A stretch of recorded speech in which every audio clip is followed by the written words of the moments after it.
Bonjour à toutes et à tous les amis, je suis Gilles Mansillon, je reviens continuer à discuter de principes essentiels de psychologie transcendantale, les voies de la sagesse pour l'ascension de la conscience.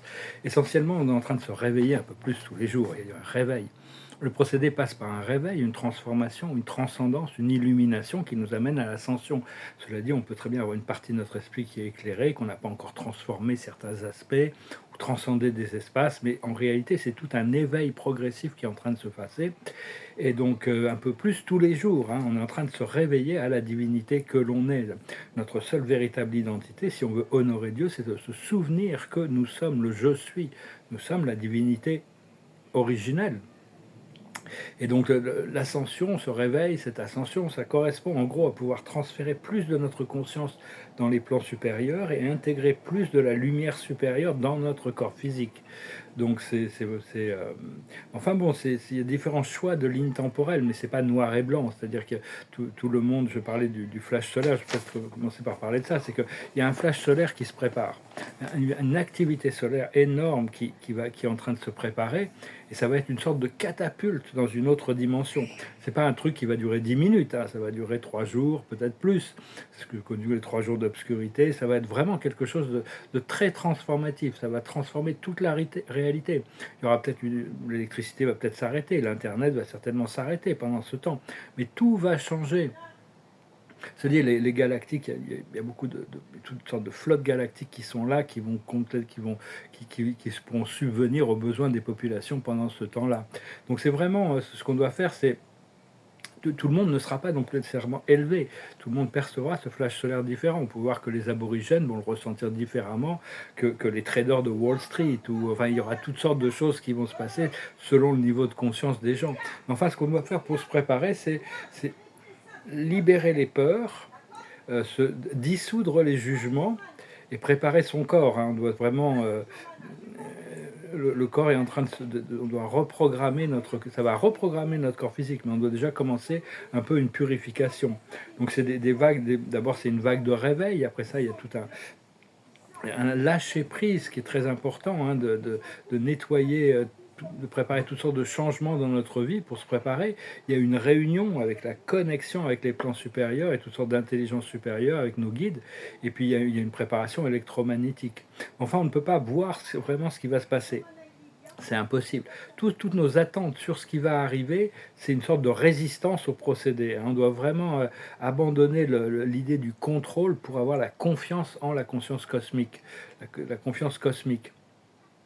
Et tout le monde là-haut peut voir que tout ça, maintenant, c'est vraiment une certitude. Tout ça, c'est déjà produit sur une ligne temporelle future, parce que notre âme et notre esprit voient déjà les lignes temporelles futures et nous révèlent les choses au fur et à mesure. Mais enfin bon, je vais venir un petit peu là-dessus, parce qu'il y a toutes sortes de choses qui nous ont été promises, quand même, la libération financière du monde avec le Nessarage de Sarah, la libération de l'humanité, les révélations, le premier contact, tout ça, c'est Dieu va délivrer tout ce qu'il a promis, mais ça prend un peu du temps. Dieu n'est pas pressé. C'était prévu pour 2012, la fin 2012, et puis il y a eu une extension parce que l'humanité n'était pas prête, donc on est obligé de patienter avec eux. Enfin, c'est vraiment l'accomplissement d'un cycle de 26 000 ans. Et tout ça, ça va être vraiment un ascenseur cosmique, mais au plus on est prêt, au plus on pourra en profiter, hein. Ça dépend de notre préparation. Et ça commence maintenant.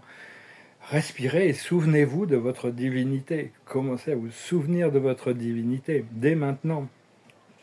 Parce qu'il y a deux trajectoires, il y a la trajectoire ascendante et la trajectoire descendante, mais enfin il y a toutes sortes de lignes intermédiaires aussi, hein. Il y a autant de lignes temporelles que d'êtres physiques, mais enfin tout ça se déplace par égrégore, par groupe, hein. Il y a des gens qui partagent des systèmes de croyances, et donc je vous remercie d'aimer, de partager, de ne pas oublier de souscrire, de commenter. Je vous remercie infiniment pour vos dons, si vous pouvez, ça m'aide vraiment, vraiment encore beaucoup. Si vous voulez une consultation privée, vous pouvez m'envoyer un email. Si vous voulez discuter de peinture, j'ai des tableaux extraordinaires, des peintures extraordinaires que je ne vends pas très cher. C'est vraiment des bons investissements, je vous assure. Et donc, si vous êtes intéressé, je vous remercie de me contacter. Je serai bientôt dans une mesure de présenter tout ça très professionnellement dans ma galerie, mais je sais que les choses arrivent. Donc c'est vraiment une mort et une résurrection. Pour qu'il y ait résurrection, pour qu'il y ait renaissance, il doit y avoir une mort. C'est toute la société qui est en train de mourir, qui va renaître.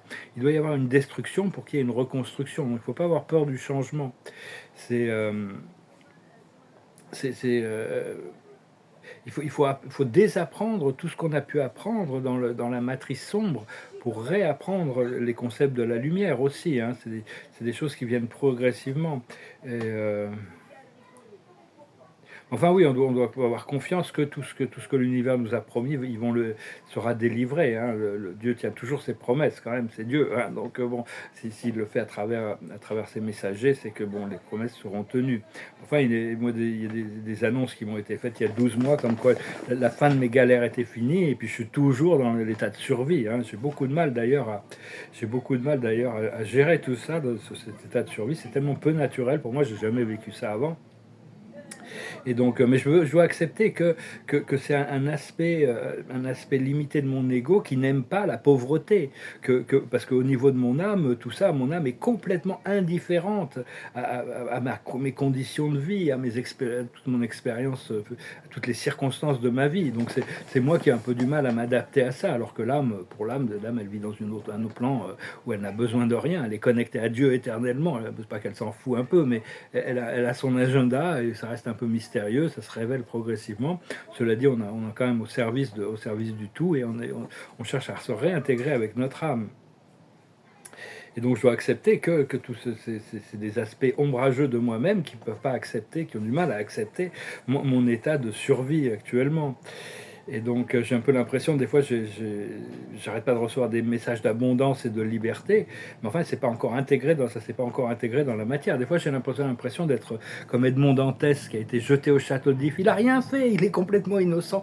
Il a été jeté au château d'If et il y a Dieu, il a rencontré l'abbé Faria, Dieu qui lui parle de ce trésor. Seulement, il doit s'échapper du château d'If pour retrouver le trésor. Bon, personnellement, je vais pas rentrer dans l'histoire du comte de Monte Cristo a cherché à me venger des gens qui m'ont mis dans le pétrin de toute manière, hein. La qualité de vie que je vais pouvoir avoir, ça se suffira à soi-même. Je laisserai le karma se dérouler naturellement, même avoir de la compassion. Parce que bon, c'est tous les gens qui m'ont mis dans le pétrin, c'est un peu parce que je n'étais pas assez conscient, je n'avais pas pris des précautions, je ne l'avais pas vu venir, et donc je me suis retrouvé un peu là-dedans. Mais enfin bon, il y a quand même énormément de trahison, mais c'est pas pour moi de régler ces choses-là. Le succès, la revanche sera le succès, la qualité de vie que je vais pouvoir manifester. C'est un peu comme si je vais pouvoir revenir de mon exil, je suis retrouvé en exil. Et donc, mais bon, parce que ce que l'on cherche dans toute cette attente, c'est qu'on arrive à accéder à de plus en plus, jusqu'à ce qu'on arrive à la plénitude de l'accès au royaume intérieur, au royaume de Dieu. Et ça va nous combler tellement que toute la souffrance qu'on a dû traverser pour arriver là sera compensée par la joie et le bonheur de cette période. Cette période d'adversité, c'est une période d'initiation et de préparation pour la liberté. Et donc, parce que bon, l'ascension, en essence, c'est qu'il y a beaucoup c'est des couches d'illusions qui se dissoutent. C'est-à-dire que notre divinité, notre lumière, notre lucidité, notre abondance éternelle a toujours été là, mais elle était englobée par des couches d'illusions et notre ego travaillait à l'intérieur de ces niveaux de conscience. Donc tout ça, c'est en train de se dissoudre. On doit lâcher prise de certaines habitudes et de certaines croyances, de revenir à la connaissance de notre identité réelle qui est « je suis », notre divinité. Et notre esprit mental, on doit chercher à trouver le silence dans notre esprit mental, le calme, la stabilité, la sérénité, apprendre à revenir dans cet espace de calme et de sérénité, y retourner très régulièrement dans les plans internes de nous-mêmes, hein, de continuer à développer. Quand on rentre dans le silence, on rentre dans le silence sans attendre, sans question, mais quand le silence nous appelle, on y va. Et quand l'action nous appelle, on y va aussi, hein, mais on a l'habilité de plus en plus à moins laisser le bruit extérieur nous affecter. Donc voilà les amis, c'était le message que je voulais adresser aujourd'hui. Je vais tirer quelques cartes, chanter une petite chanson. Je vais tirer une carte aujourd'hui. Une carte de la journée. Bien les mélanger. Ah, il y a deux cartes qui se sont échappées. Il y a la régénération, bon, voilà, c'est la régénération et le gros paquet d'or quand même, hein, les pièces d'or. C'est tout ce qui brille. Bon, il y a la surface, c'est la surface des choses, et il y a ce qui se passe à l'intérieur. Il faut quand même rester connecté à l'intérieur. Enfin, il y a le gros paquet d'or et une régénération qui arrive, donc ça va faire du bien.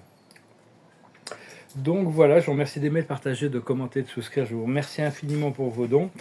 Et je vais finir avec une petite chanson. C'est une chanson française, je les ai pris un peu au hasard. Les chansons, je n'en avais pas qui me passaient par la tête. C'est une chanson qui parle un peu du côté éphémère de la vie. Hein. La vie, elle passe de toute manière. Toutes les choses, le temps ne change pas, mais tous les êtres et toutes les choses se transforment à travers le temps. Et même nous, dans cette forme physique, on ne fait que passer. Cela dit, bon, on risque d'être là beaucoup plus longtemps que ce qu'on avait prévu parce qu'il y a des techniques de régénération et des technologies de régénération qui risquent de faire qu'on va pouvoir avoir une extension de vie dans cette incarnation avant d'arriver à... c'est probablement dans cette incarnation finale. Cela dit, on ne sait pas, parce que il y a beaucoup de maîtres ascensionnés qui ont fait quelques incarnations en plus pour arriver à leur ascension, hein, comme je sais pas, Pythagore, par exemple. Après ça, il s'est incarné, il a fait le Taj Mahal. C'était extrêmement un don, un cadeau d'un romantisme extraordinaire pour cette femme qu'il aimait. Après ça, finalement, il a ascensionné sous le nom de Koutoumi, ou Mohamed, qui était déjà ascensionné. Il a sa place déjà en tant que Mohamed au paradis, mais il a refait une incarnation et maintenant il enseigne sous le nom de El Moria ou Saint-Germain, qui est quand même, il était déjà ascensionné, il était déjà très très éclairé quand il était le Joseph, le père du Christ, ou Christophe Colomb, ou Merlin, ou le Sir Francis Bacon quand il a écrit toute l'œuvre de Shakespeare. Mais bon, il a choisi une dernière incarnation sous le nom de Saint-Germain, il a ascensionné et maintenant ils enseignent sous ce nom. Bon, le Christ c'est un peu différent, il a eu, à mon avis, il a eu une incarnation singulière, ça suffisait pour remplir sa mission. Et puis le Bouddha, c'est quand même très très différent. Il a eu énormément d'incarnations avant. Et il en a eu énormément après aussi.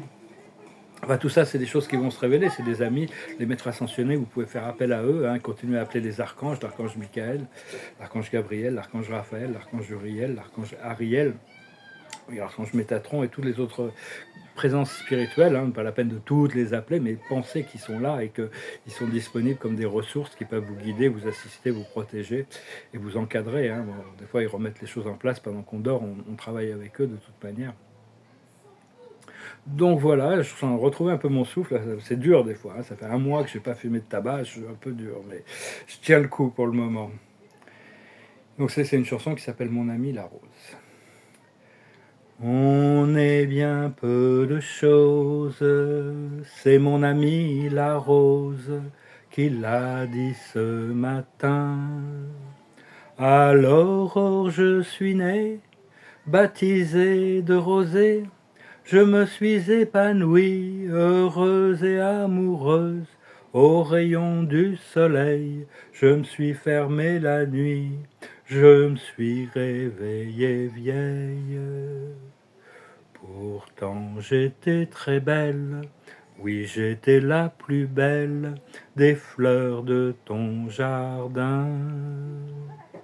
On est bien peu de choses, c'est mon ami la rose qui l'a dit ce matin. Vois le Dieu qui m'a faite, me fait courber la tête, et je sens que je tombe, et je sens que je tombe, mon cœur est presque nu, j'ai le pied dans la tombe, déjà je ne suis plus. Tu m'admirais hier, et je serai poussière pour toujours demain. On est bien peu de choses, et mon amie la rose est morte ce matin. La lune cette nuit a veillé mon ami, moi en rêve je l'ai vue, éblouissante et nue, son âme qui dansait bien au-delà des nues et qui me souriait. Crois celui qui peut croire, moi j'ai besoin d'espoir, sinon je ne suis rien. Ou bien si peu de choses, c'est mon ami la rose qui l'a dit hier matin. C'est une extraordinaire chanson de Françoise Hardy qui chantait. Voilà les amis, je venais, vous le savez aujourd'hui, je n'étais pas sûr de faire une vidéo, puis finalement J'avais pris des notes, alors je me suis dit autant les partager parce que je vais avoir d'autres choses qui vont me traverser l'esprit demain. Je vais pas les faire trop longues, donc autant partager parce que si on partage que la vérité d'aujourd'hui. On ne vit qu'aujourd'hui. On ne sait pas. Peut-être qu'aujourd'hui c'est notre dernier jour sur Terre aussi. On ne sait pas. Donc autant essayer de chercher à en profiter au maximum, d'être resté authentique le plus possible, chercher à continuer à se préparer quand même, parce que bon, en principe, on a quand même un programme qui va continuer. Hein. La carte de la journée, c'est l'acceptation. Il faut rentrer dans l'acceptation. Hein. La sagesse, c'est la chance. Savoir que bon, on va avoir la chance. Il y a la chance qui arrive, hein, il y a les miracles qui arrivent. Il y a toutes sortes de choses. On est chanceux. Il faut accepter la chance et de savoir qu'on mérite d'être chanceux. Ce qu'il faut comprendre, c'est le pardon. Il faut arriver à se pardonner soi-même toutes ces erreurs, tous ces délais, tous nos regrets, toutes les choses, et arriver à pardonner aux autres aussi. Hein. C'est pas de leur faute. Ils faisaient ce qu'ils ont pu, ils faisaient le mieux possible par rapport aux énergies du jour dans les qu'ils ont fait. Donc, pourtant, occupez-vous de votre bien-être et laissez la vie éduquer le reste du monde, le reste de l'univers. Ce qu'il faut faire, ce que je disais, c'est l'authenticité. C'est absolument rester dans l'authenticité, hein, être vrai par rapport à nous-mêmes. On ne peut pas jouer le rôle de quelqu'un d'autre, tous les rôles sont pris, mais pour moi, on peut jouer notre propre rôle, notre incarnation du divin. Et l'aboutissant, c'est la création. On va finalement pouvoir retrouver ce globe de la création entre nos mains. Ça va être extraordinaire, on va pouvoir créer des choses extraordinaires. Donc tout ça, ça se prépare. Je vous remercie, je vous salue, je vous souhaite une excellente journée, je vous dis à bientôt. Namaste.